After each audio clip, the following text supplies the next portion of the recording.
In this video, I'm going to show you how to charge your iPhone 13, 13 mini, 13 Pro, or 13 Pro Max.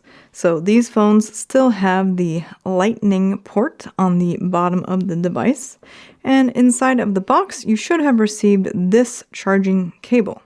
Now, one side of the charging cable is the Lightning, and that will plug into your phone directly. The other side is called USB Type-C, or just USB-C, and it looks like this. So the first thing we're going to do is put the Lightning into our phone. And then you need to have some sort of a compatible power source that has a USB-C plug or a USB-C adapter. Apple does not include this inside of the box, but this is their 20-watt adapter that has a USB-C on one side and can plug into your wall or a power strip or surge protector.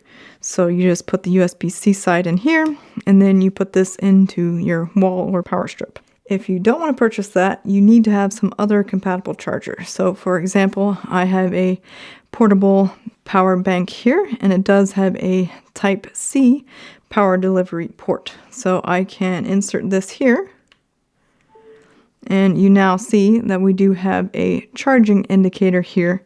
So I did not need a wall adapter for that. Now, another option you may have is either a desktop or laptop computer that has a USB-C power delivery port. So again, I can show you here. If I plug this in, now again, we have it charging. And one other option you may want to consider is you can actually wirelessly charge your iPhone without using this cable. It does require buying a separate accessory, though. This is the MagSafe accessory, and your iPhone has some magnets here on the back, and you can just attach this like so, and it looks like there is the proper attachment point. And then on the other side, we have the USB-C, of course. So you might have this same problem where you will need to also buy this USB-C adapter so that you can plug it into the wall or your power strip, or you can put it into any of these other Type-C charging devices. There we go. And now you can see it is charging here.